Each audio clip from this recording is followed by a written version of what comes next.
Father's Day, I decided that my message will be entitled, As for Me and My House. As for me and my house, and our text is found in Joshua chapter 24, verse 15. Joshua chapter 24, verse 15. It says in my translation, if it is disagreeable in your sight to serve the Lord, choose for yourselves today whom you will serve, whether the gods which your fathers served, which were beyond the river, or the gods of the Amorites in whose land you are living. But as for me and my house, we will serve the Lord. Pwede ba mga tatay ato ning himuong word of declaration today? But as for me and my house, we will serve the Lord. Everybody say, mga tatay, as for me and my house, we will serve the Lord. Mga igsoon, this is a declaration of faith. Sa usa ka amahan sa Bible. And as I see it, dili ni kanang pugsanay. This is spiritual leadership. This is spiritual modeling sa iyahang pamilya. But as for me and my house, we will serve the Lord. It is leading by modeling. It is leading by example. Muna nakaingon si Joshua niini because dako ang iyahang pagsalig ng iyahang mga anak, iyang pamilya, madala niya sa tiilan sa Ginoo tungod kay siya unamang nangalagad sa Ginoo. It says, as for me and my house. Mga igsoon, the foundation of our home is faith. Again, the foundation of our home is faith. Pagtuo.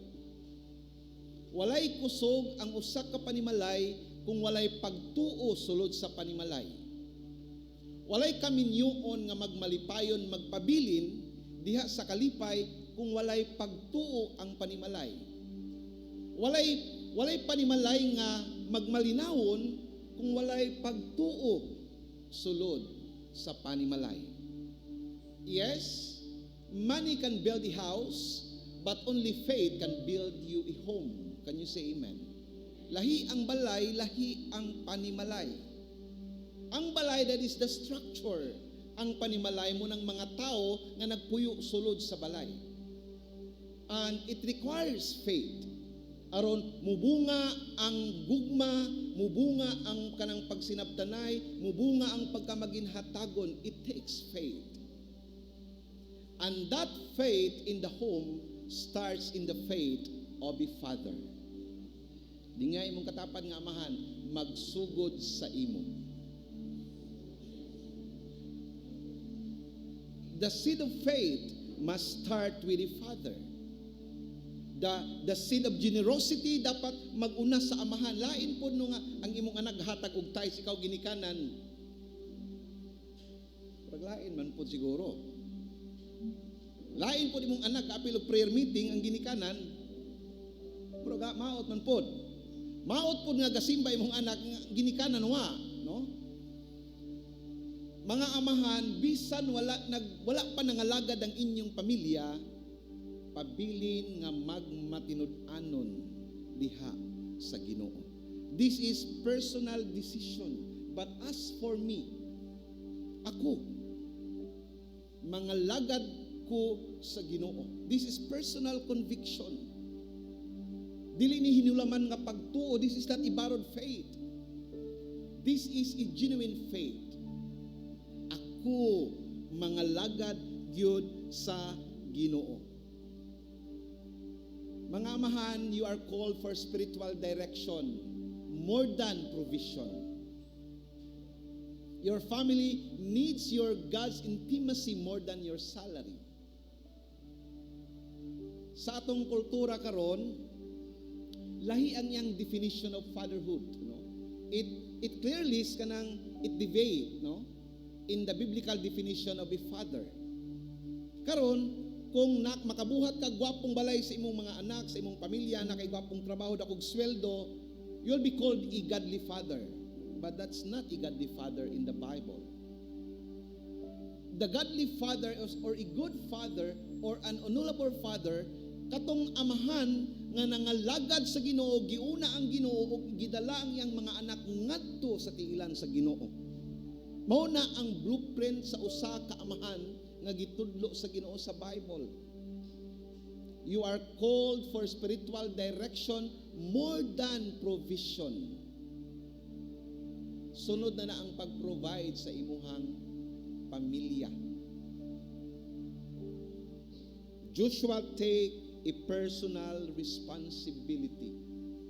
Pakisiko sa imong katapat nga papa or mahimong papa sa imo magsugod. It starts in you. It starts in me. As a spiritual father in this congregation, it starts in me. Generosity will start in me. Humility will start in me. Understanding will start in me. Intimacy will start in me. I should be living a life of example. Consistency should start in me. Kaya ako man ang amahan. Mga igsoon, you cannot fake your faith, especially atubangan sa imong pamilya. You can never fake your faith. Ang mga bata, ang imong kapikas kinabuhi, kabalo sa imong pagtuo, kung mabaw ang imong pagtuo, kung hilaw ang imong pagtuo, kung lalom ang imong pagtuo sa Ginoo. They can sense because your family is watching you closely. Sila ang imong first audience, mga igsoon.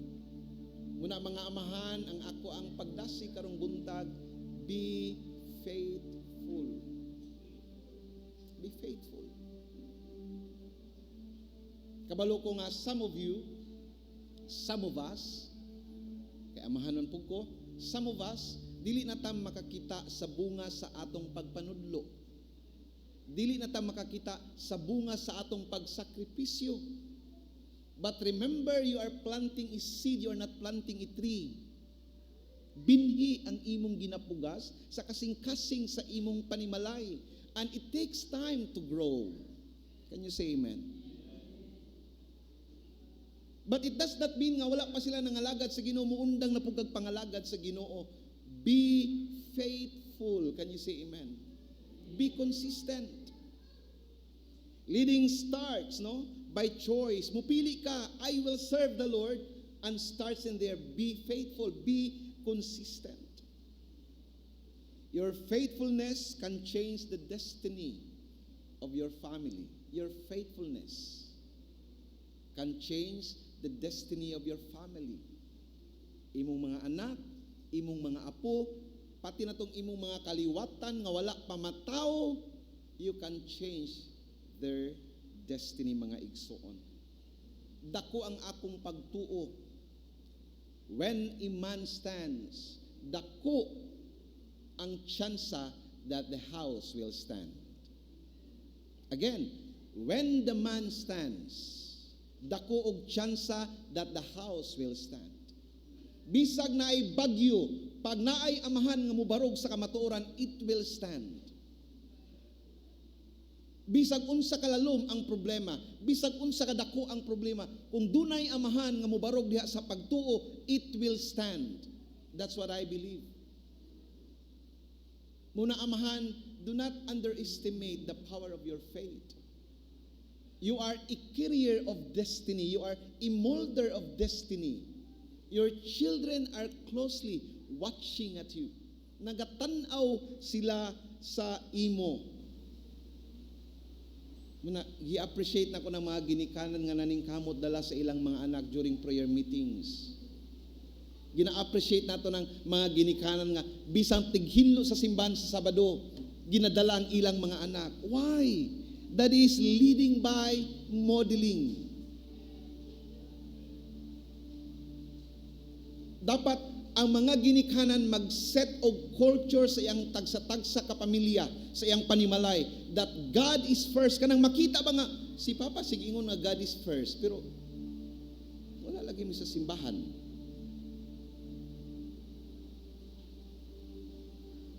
Naging ni Pastora Jane kaganina sa atong devotional. We are confusing our children because we are not walking our talk. Takisiko sa imong katapad, walk your talk. Ikinabuhi ang imong pagtuo. Ipakita sa imong pamilya ang imong pagtuo.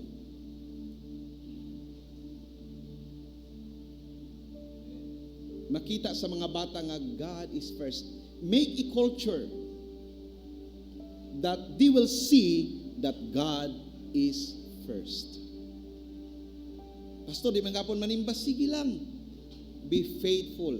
Ipakita sa inyong mga kabataan that God is first.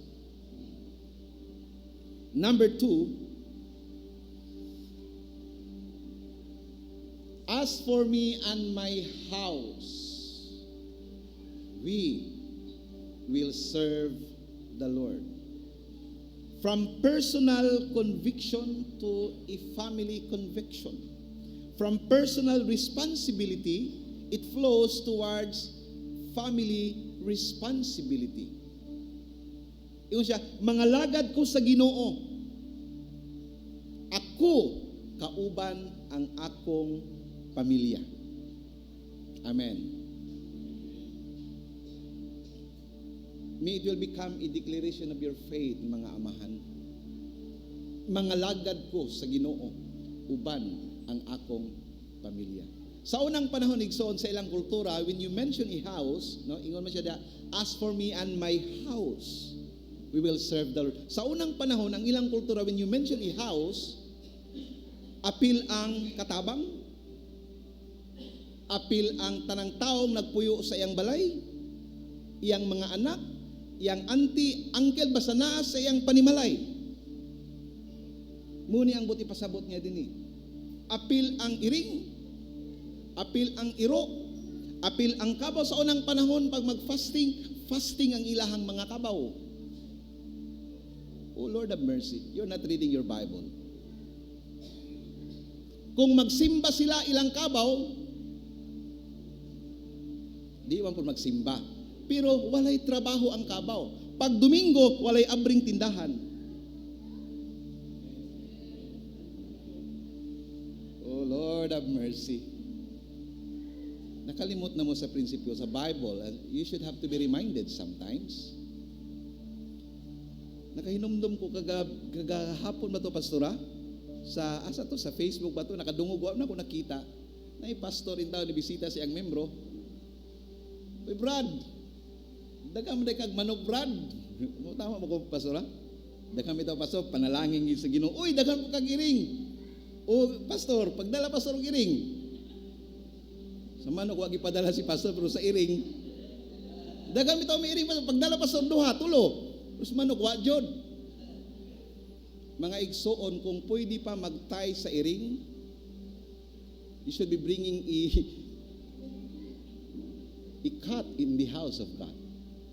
Buti pa sabot, when you say as my house, buti pa sabot, tanang kabahin sa imong panimalay, mga lagad sa Ginoo. Amen. Ang taxi, simba apil simbahan.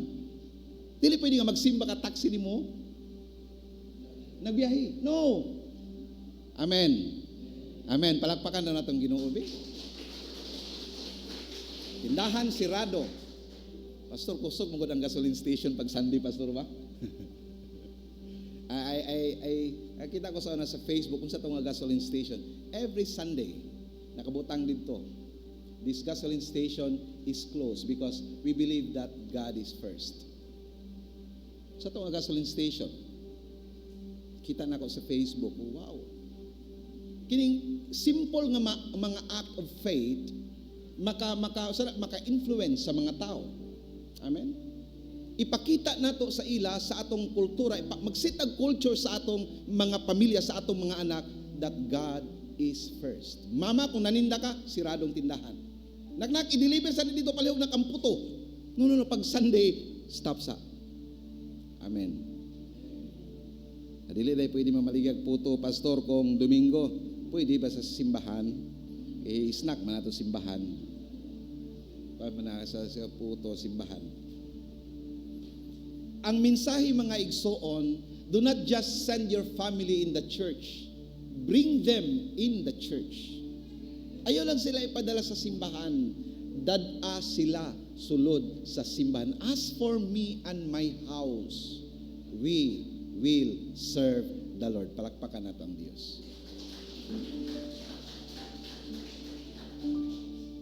But again, I have to sound the alarm. Maghinay-hinay ko din og jutay. Pag ingon niya that, as for me and my house, we will serve the Lord. This is not forced religion. Wala ni pugsanay. Bangon di anak, di ka mo bangon, bunalan ta karon. No. It doesn't work that way. You guide them, you teach them, but they are going to make that decision. Especially pag naa na sila sa edad. Pag ang bata wala pa sa saktong edad to make a decision, you are going to make a decision for them. Uban na sila sa church. Pero pag abot nag 18 years old sa inyong mga anak na makadecide na, oh Lord have mercy. Ayaw na sila og pugsa.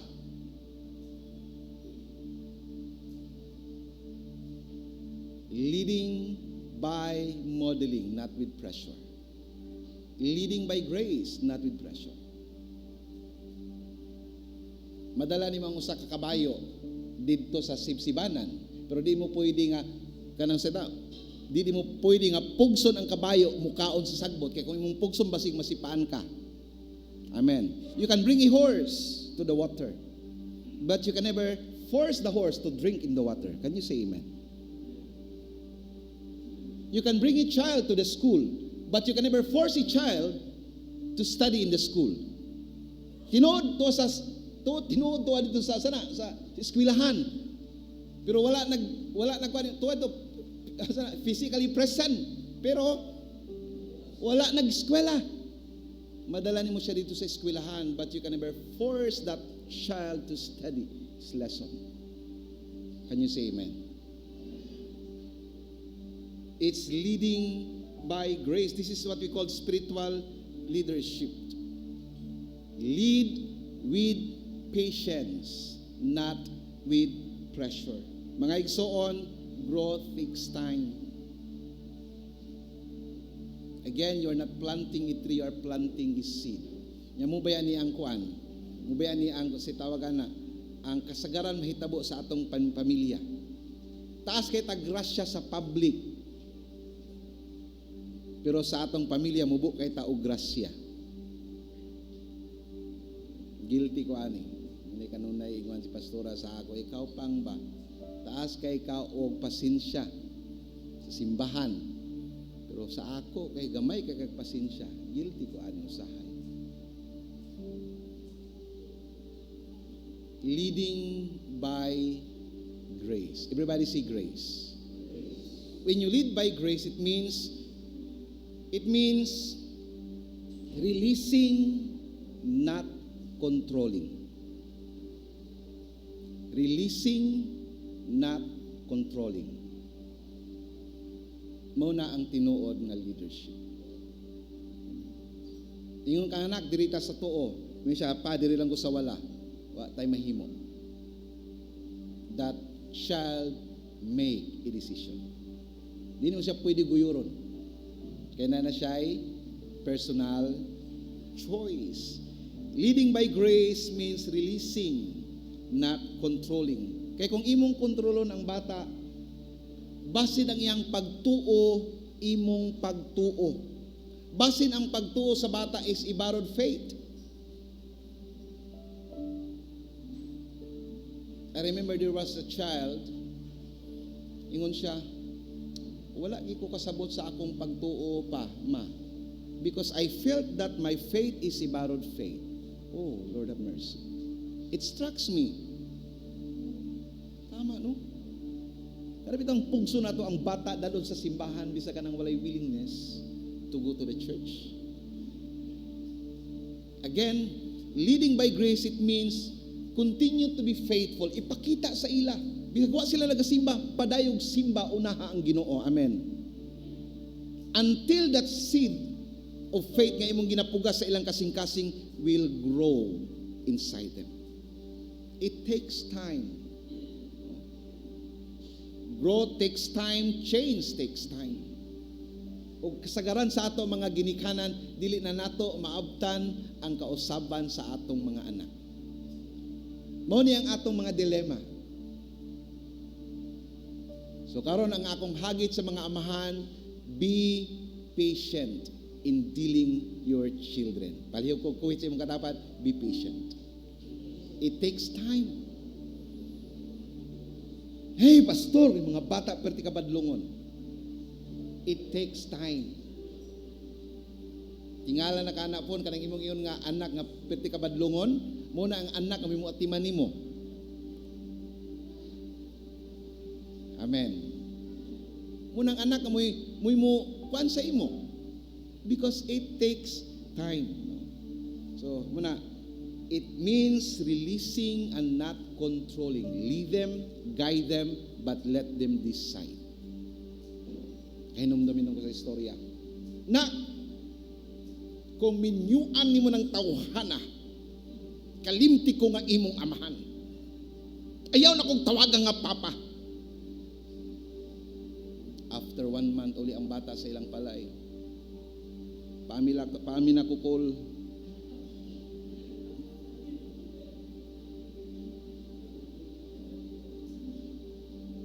Call na lang tawag. Kaya hindi naman siya magpatawag ng papa. Paamin ako call. Leading by grace. It means releasing.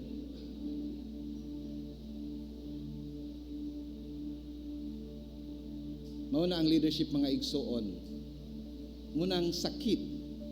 Because say nang ka how many years nga imuhang matuto ang imong bata, ipadako, isaninaan, ipa-eskwela, and then one day, pareha sa prodigal son. Can you imagine? Giun sa pag-atiman sa amahan, provided everything for the child, and then one day ningon ang bata. Inom mo sa prodigal son. Anyway, this is not the story of a prodigal son. Ang title ni The Story of Two Prodigal Sons. Dili lang usa kabuk ang badlungon nga bata, duha kabuk badlungon nga bata ani nga story. Ang isa obvious, ang isa dili obvious. Amen. Mo matingala ka nga, unsa nahitabo atong ikaduha nga anak, pastor? Di ba? Kuan siya manang open ending, tama ba ko pastora? Unsa may kuan adto? Unsa may ending atong story? Duha ka badlong ng mga bata. Ingon tong kamanghuran na siguro, kamanghuran, right? Pa.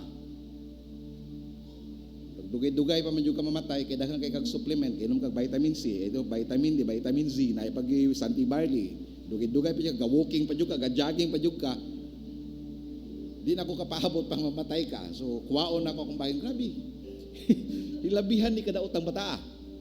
Kung doon na may black sheep, kini, super dark black sheep.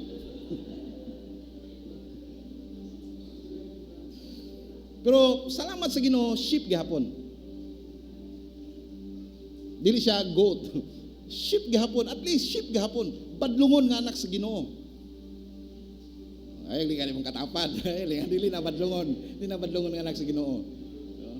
At least sheep gihapon siya. Super dark black sheep, pero sheep gihapon. See, makita niyo ang karakteristik sa amahan. He released the child. Gihatag niya ang iyang bahin. But when you lead by grace, it's releasing without abandoning. Bisag taliwala nga milakaw ang iyang bata, pero ang amahan excited nga nagpaabot nga mobalik ang iyang anak. That is leading by grace. Can you say amen? Ako, I'm still longing nga mobalik ang akong anak.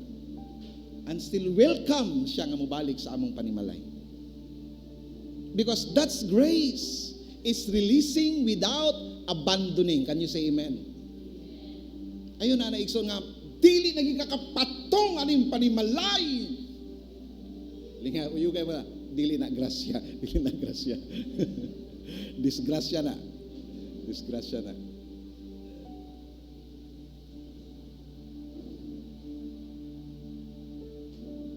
Mga igsoon, pwede ka magbilin og samad sa imong pamilya, pwede ka magbilin og pain sa imong pamilya, pwede ka magbilin og kanang salapi og bahandi sa imong pamilya.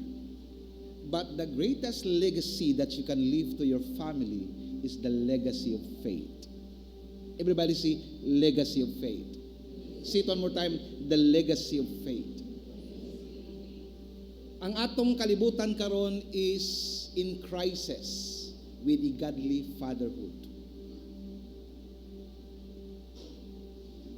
Pipila na lang ang mga papa nga nag-stand in the gap. Pipila na lang ang mga papa nga tinud-anay nangalagad sa Ginoo. If you could see the numbers sa kanang mga church goers, ma-amaze ka. Nganong mas daghan ang babae kaysa lalaki? Kasagaran sa simbahan, mag-start ang church dili tungod sa lalaki, tungod sa babae. And I can prove that one. I can point a point of reference. Catalonan Grande, it started with women. Ma-amaze ka. Salamat na lang sa mga inatay, mama nga nagpakatatay. Pero salamat sa Ginoo nga ang mga inatay nadala nila ang mga tatay. Can you say amen? Palagpakan nato atong mga mama. Di naman ni Mother's Day nganong na-appeal man mo nga di man ni Mother's Day. Bitaw kasagaran magsugod ang mga buluhaton sa Ginoo tungod sa pagtuo sa mama. Dili sa papa. But faith should start in the heart of a father, sa amahan. Mga igsoon, salamat na lang kang Joshua that will become our example today. Joshua was a military leader, but he is also a godly father. Wala niya gi-abandon ang iyang calling isip usa ka amahan. Sundalo si Joshua. Pero still, he leads his family towards God. Wala niya gisakripisyo ang iyang panimalay in the altar of success, in the altar of job, no. In the altar of money, no. He lead his family to the Lord. But as for me and my house, we will serve the Lord. Mga igsoon, the greatest act of leadership will not happen in the ministry. The greatest act of leadership will not happen in your company. The greatest act of leadership will happen in your family. Can you say amen? You are a spiritual leader sa imong pamilya. Build a legacy of faith. Mga papa, ikaw ang unang pastor nga ginapaminawan sa imong mga anak. Unang pastor nga ginatuuhan, ginasaligan sa imong mga anak. You are a priest and a pastor of your family. Draw the line. Everybody say, draw the line. Say it one more time, draw the line. Buti pasabot, ikaw ang gatekeeper. Ikaw ang mag-decide unsa ang pwede mo sulod sa panimalay o dili pwede mo sulod sa panimalay. Nak, dili na pwede sa balay. Nak, pwede na sa balay. Draw the line. Because ikaw ang ilang ginatanaw. Fatherhood is discipleship. Ang discipleship, mga igsoon, sa tinud-an na lang, it's not happen in the church. Discipleship should first happen in our home. Ang mag-disciple sa inyong mga anak, dapat ang ilahang mga amahan. Munang mga amahan, pag Bible study, appeal jud mo. Pag prayer meeting, appeal jud mo. Pag simba, mag-take note jud mo. Kay mangutanan yung anak, Papa, unsa ka nibut ipasabot atong giingon ni pastor kaganina pa? Ay nak, inani to buti pasabot ni pastor. You are the priest and the pastor of your family. Dapat ang inyong mga anak sa inyong mangutana dili kang pastor. Amen. Dapat ang inyong mga anak dili mangutana sa silingan kundi dili sa imo. Unsay buti pasabot ani pa? Unsay buti pasabot aning sanctification? Unsay buti pasabot aning salvation pa? This is our divine appointment. This is a heavenly assignment. Fatherhood is discipleship. Every day ginamold nato ang kasing-kasing sa atong mga anak to follow the Lord or to follow the world. Lead them. Lead them. Mga igsoon, daghan mga panimalay, naglisod. Not because of money. Naglisod. Not because of education. Naglisod tungod kay wala nagbarog ang amahan. Wala nagsunod sa blueprint sa Ginoo. Unsa ang dapat buhaton sa usa ka amahan.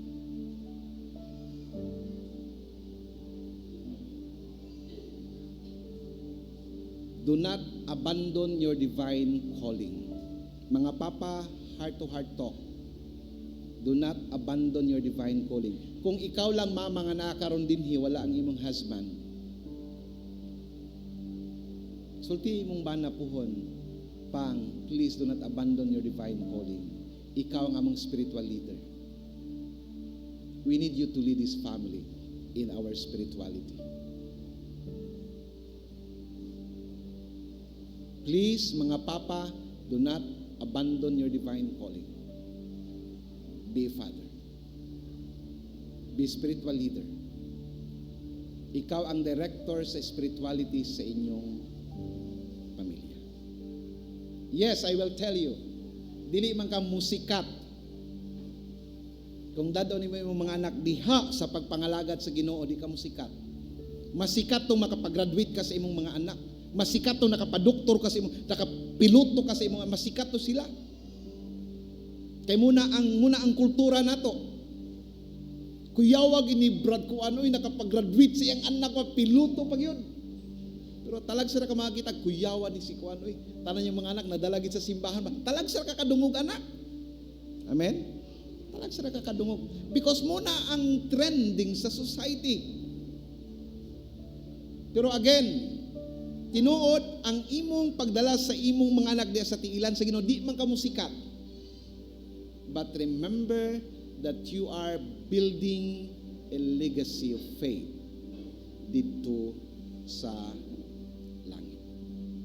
So karong buntag, happy Father's Day. Sa atong mga biological father, sa atong mga spiritual father, o sa atong mga step.